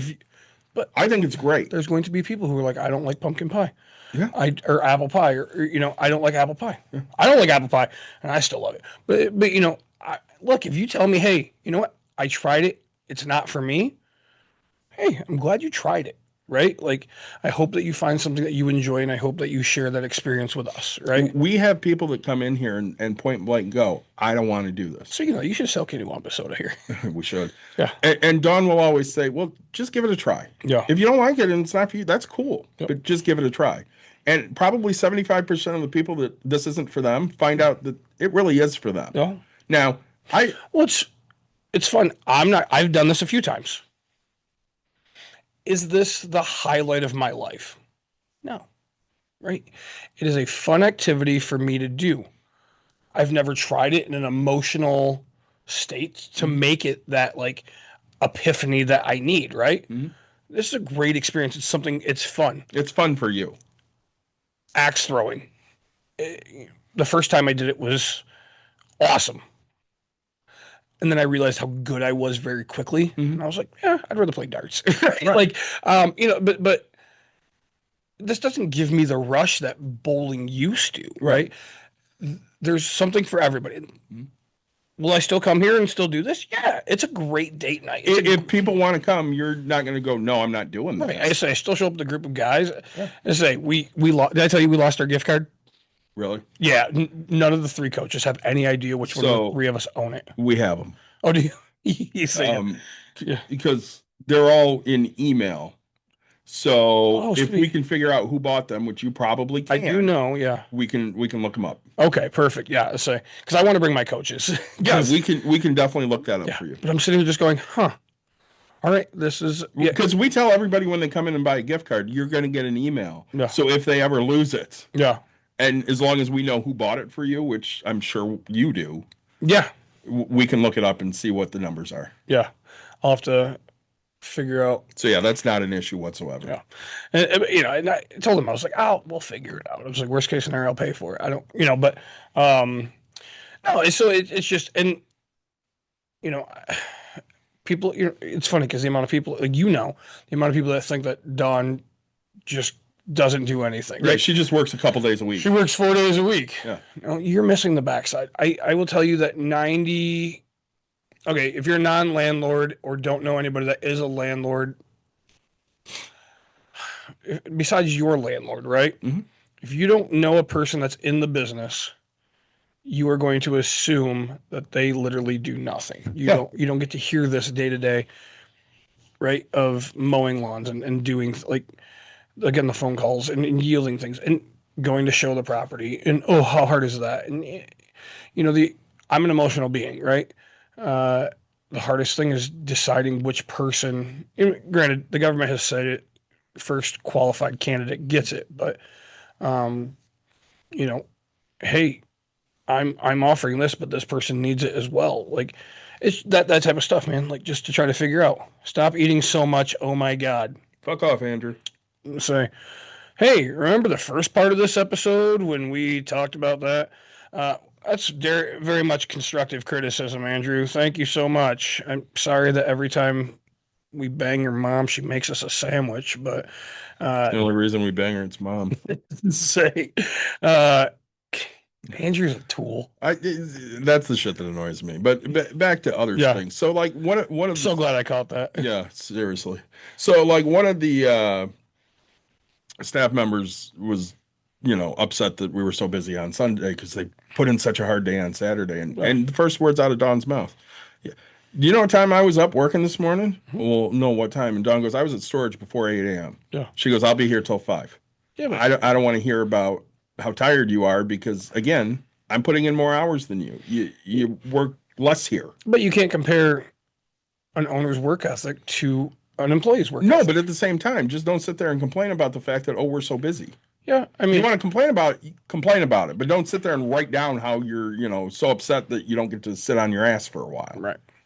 And everybody wants the easy money, right? Mm-hmm. And that's, I'll tell you, 90% of the time when I walk in here, I'm like, dude, this looks like the easiest job in the world. Oh, you should have reported it. I mean, I could still report it, but they ain't gonna do shit. Hate crime. You can't compare. Like, I get that it's frustrating, right? But you have to look at it from the other side and say, yeah, no, it's not. Have we trained them to get to the expectation that we want, right? Like, it's hard because you haven't been this busy ever before, but hey. Well, and we have weeks that are busy like this. Yeah. I'm sorry you don't get to sit around more often and do nothing, but that's not the job we're looking for. Right. And you're never going to hear that out of somebody like Nick. Right. Nick would rather be busy from the minute whole he gets time. here until the minute he leaves because he wants to be doing something. And saying that, like, and that's me, right? Uh-huh. Because my problem is, you talk about it. Sometimes you guys have like a 6 o'clock and then a 7:30 and then a 8 or whatever. Yeah. Those days suck for us. The 6, but once I get on my phone and start scrolling and I have 30 minutes of downtime, do you think I want to get back up and work? My rule is I don't drink while I'm working because I just want to drink. I can't go back to working. Right? Like, no, I'm done. I'm done for the day. Like, those gaps are awful. They are, right? They're good every once in a while, but it makes for rough. I'd rather just stay busy the entire time and go, holy crap, it's time to go home. Right? Well, Melissa, who doesn't work a lot, who was here for Saturday, and she looked at her watch at one point and she's like, oh my God, it's already 4 o'clock. Yeah. I feel like I just got here. Yeah. That's what it's supposed to be like. I mean, when I work in the spook house and stuff, right? You're on your feet for the entire 4 hours, right? You don't get a break or anything like that. And so, like for me, it's physical, man, because I'm jumping or doing whatever. And it's like, oh, but it is like the fastest 4 hours of my life, right? Yeah. I have a blast doing it. And I don't complain about it, but I'll complain at the end, go, my body is sore. I should probably do something. But and then to have to turn around, because they do them Saturdays and Sundays or whatever. And it's like to do them, or Fridays and Saturdays, whatever it might be. But turn around and do it back to back. You're like, oh man, I'm dreading it. But then you get into it and you're just like, this is great, right? So for me, I wouldn't want, one person shows up, I take a break, do whatever, and then boo. Right? Yeah. That would be my scare, because it'd be like, oh no, I want that consistent, right? One of the things Dawn said, she's like, listen, when we're busy like this, I don't have to call anybody off. Right. You get to work. And that should be the goal, because if you're working, you're making money. Right. So, I want to touch one more on Andrew's comment real quick. Guys, again, you have the right to tell us things, but understand that we are humans. We know that we've not been perfect. We are not the perfect specimen of life, right? You might think that a skinny six-pack ab, I call it skinny, like a buff six-pack ab, is the way that people are supposed to be. You might think that a dad bod is what it's supposed to be. You know what? There was years of my life, I wasn't this big, but I was always a large guy. There was years of my life that I was the happiest person I had been. Because I'd eat and drink, and that made me the happiest person. I just, I loved who I was. I loved everything. What the fuck does it matter how much I eat, bud? Why does that person have to say something like that? If I'm happy, what does it affect you? I will never meet that person in my life. I will never do anything. And if I do, I hope that it's a great experience. But understand that everybody has their own thought process of what makes them happy as a person. So I don't think I told you the story, and we'll leave it with this. So Steve last week came to Dawn's party. Andy? Yeah. Yeah. And he said something. He got on Dawn. He's like, you guys need to plan a trip. You don't have a trip planned. You need to plan a trip. You need to go somewhere. Mm-hmm. And I'd really leave the country. And Dawn goes, we don't feel like we can do that. And he goes, well, what do you mean? She goes, Steve, in case you haven't noticed, David's brown. Right. And he goes, what does that mean? And Dawn goes, they might not let him back in the country because of how he looks. And Steve's like, but he's white. And she goes, yeah, but he's also half brown. Right. It never dawned on him, because he's only ever seen me as David. Right. He's never seen me as anything other than that. Right. So he calls her the next day because he was so upset by the comment.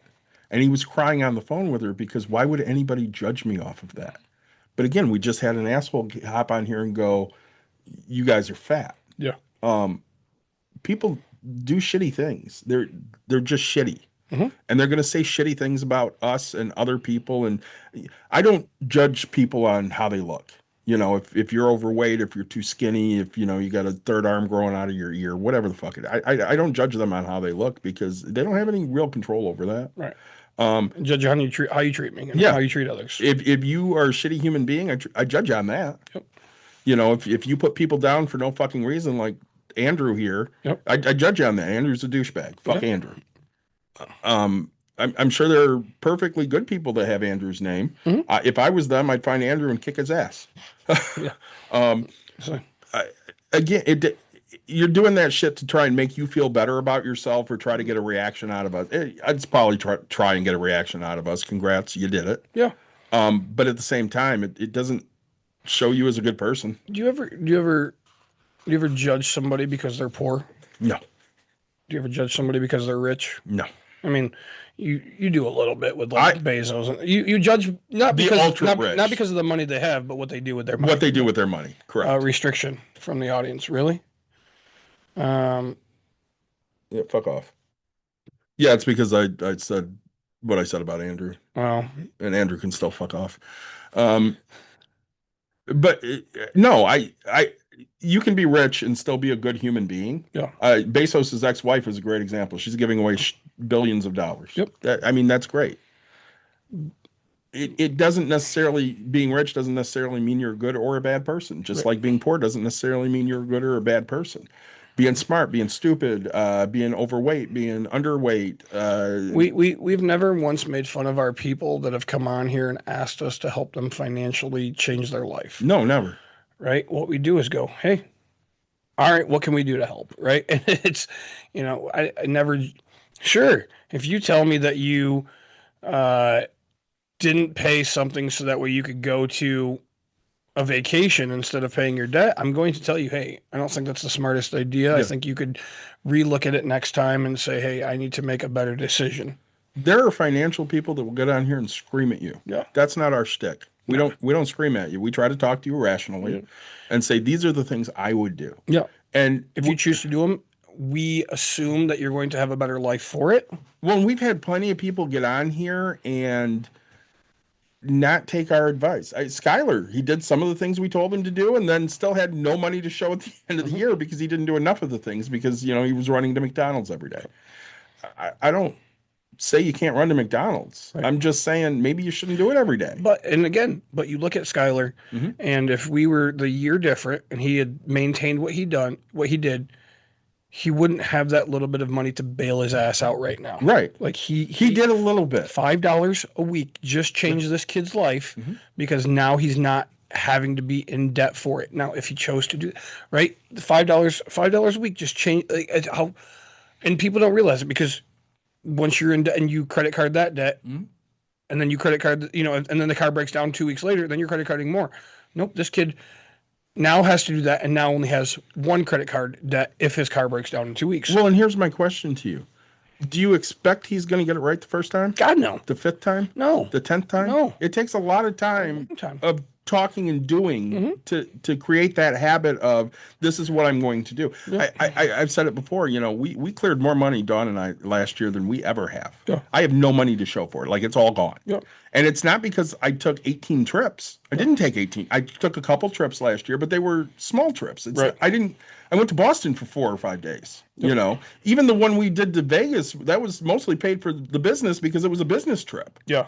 So it's not like I just threw money out at things that were wasteful. Well, you spent more money on other things. On shit that I probably shouldn't buy. Right. But at the same time, $50 here shouldn't be a huge spending decision. Right, but it was $50 here, $50 here, $50 here, $50 here.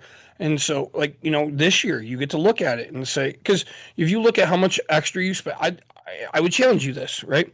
I want you to go through and look at the amount of extra, this includes everything, all your baseball tickets that you bought, all your concert tickets that you bought. I want you to do that. Come up with a number. 10,000. Cool. 10,000 less on your house. Tell me. Correct. But Taylor Swift, how often is your daughter, how much more is she going to tour? I don't know. And a tour like that, never again. Right. I mean, she literally did everything. The world. Right. But baseball, sure, you didn't have to. You could have watched the playoff game at home. I will tell you, if you asked me of purchases that I know of, and you're saying I have no extra money. I know you did your investments and things like that, but I will tell you that one you could have taken, because what do you pay, $350 a ticket? No, I paid. Let's see. When we went to the first playoff game, I think I paid $112-ish, but I bought 3 of them because it was me, Caitlin, and Dawn. Yep. So $360 $320 or $30. Yeah. And the next one I probably spent about the same, and I bought 2 tickets, and I ended up taking my mother. So I mean, we're $600 in. Well, close to $680, I would say. Yeah, not including parking, No- which no was parking. $100 each time. Oh, really? I think the first time it was 120. I think the next time I spent 90. 800. So, So $890. Food, oh yeah, your gas to get there. You're at $1,000. yeah, easy for 2 playoff games. And you could have stayed at home, Uh-huh. bought a case of beer for, let's give you a good beer. Let's go with $20. Yep. And so Watch the game for free. $40. You would have paid $40. And so now you have $960. This year, do you go to 2 playoff games? Do you make it just one? Do you take that $500 and invest it into something else, right? Or do I say I've already done the playoffs? Do I really need to go back? Right. So, hey, you know what? I'll do it if it's the World Series. That's the only way I'm doing it. But again, you have no regrets into the sense because, like, you're not. But you can look at it and say, hey, I could be in a better life later if I would have sacrificed a little bit now. We have some concerts coming up. Yep. Those cost money. Yep. And again, Dawn and I have said before, because I almost died, we're not going to sacrifice things we want to do. We're going to do them. Yep. But As long as it doesn't go into debt. Right. At the end of the day, I know there's going to be a trade-off. I can't put a little extra money towards retirement because I did this instead. Mm-hmm. And am I okay with it? No, I'm not okay with it because I want to do both. Right. But I'm going to have to be okay with it sometimes. Yep. You know, and one of the hardest things for me is to tell my daughter no. Right. And I had, I had sent her a message a couple weeks ago. I'm like, listen, if you get into a hole here where you need to borrow money, I can't take on a bill. I just can't do it this year. Yep. You're going to have to ask your grandmother. I don't have that at this point. And, at first she's like, yeah, I totally understand. And then she's like, but aren't you almost done paying off on my bills? And I'm like, yeah, I have this bill that I still owe 50 on, but I also have your car that I picked up half of. Right. Now, Nick, I'm almost done paying my car. I had to have my entire engine rebuilt for $7,000. Right. I'm still paying on that. True, it's at no interest, but I'm still paying on it. Yep. And so you look at that, right? And it's just making the $10 a month savings because how long have you had that car? I've had it since 2016, so I've had it for 10 years, and it's 2013, so it's 13 years. So you've had it for 13 years? I've had it. You've had it for 10, and you put 9,000 or 7,000 into it. Yeah, I put about 7,500 into it. 7,500 divided by 12 divided by 10 years. So $62.50 every month is what you need to save for the next 10 years. Granted, there's going to be other things that are going to go wrong, but if you were to redo that, right? I mean, that's so. Hey, tell yourself, I'm going to have to buy it. The next one's going to be a transmission. $5,500 job, whatever it might be. So, well, again, I like my car, so I'm not looking to get rid of it. And prices of used cars suck. Yeah. So I don't really want to take on a bill. I had to do it for Dawn because her Tiguan took a shit. Mm-hmm. And so she's had 2 new vehicles in the time that I bought this one. Yep. And yeah, I put another almost $8,000 into it, but I'm only 178,000 miles. Yeah. That's what I say. I can drive it for another 100,000 more, I hope. My car's got 100.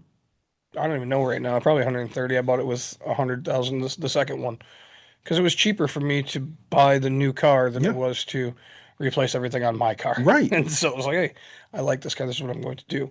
So again, hey, yeah, you know what? My financials this year, I don't think. I mean, granted, my investments made money, but like me personally, and on my side, no. I mean, I probably in the same boat as you, right? Mm-hmm. I know I overspent. I know for a fact I did, right? I'm probably even, if not less. Right.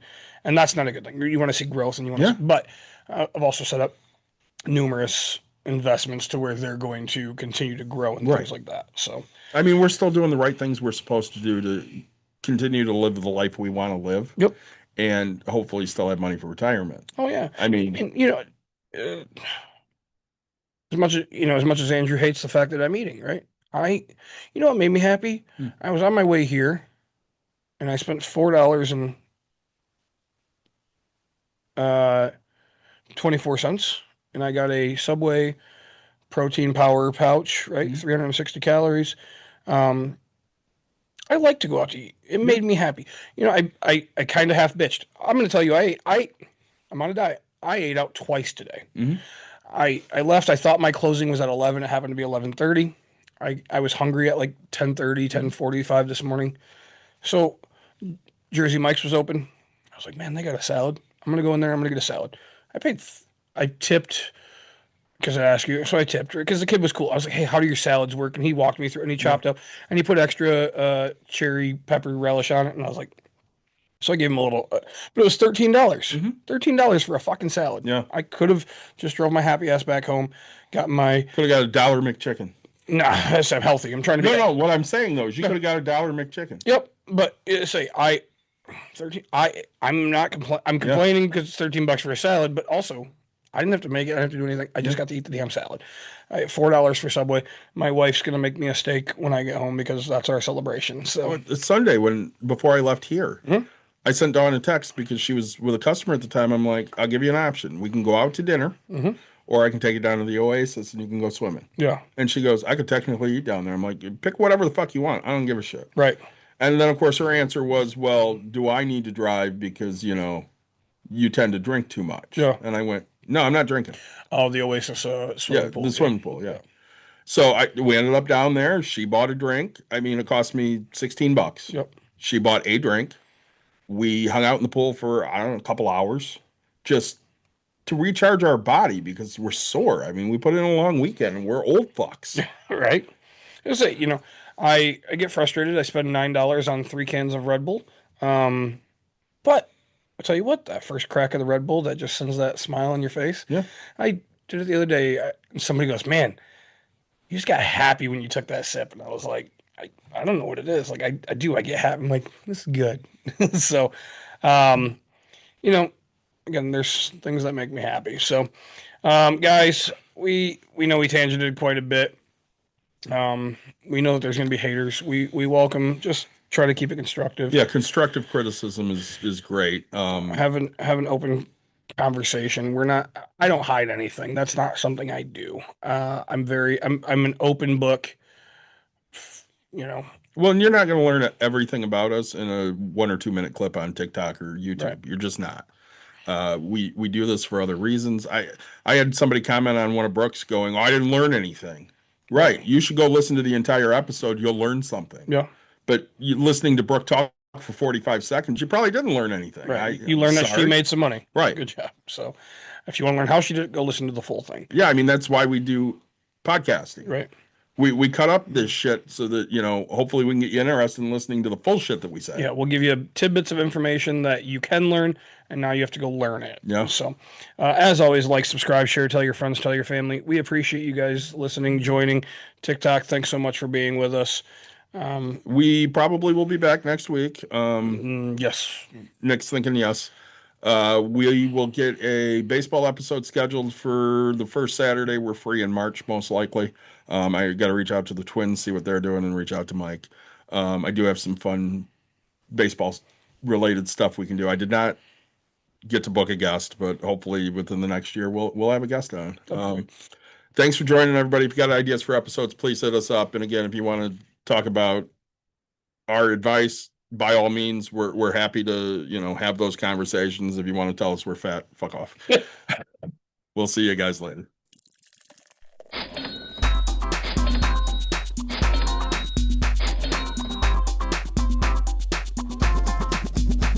You've dialed in. To Bucks and Brews, you might hear something You can use. like tips on your cash or tips on the suds. You're gonna want to The use. smarts of these stuff. Because they know the brews. And they know the Bucks, and they know they can't help the stubborn fucks. So listen up, because shit's not funny. Save yourself some Beer money. Bucks.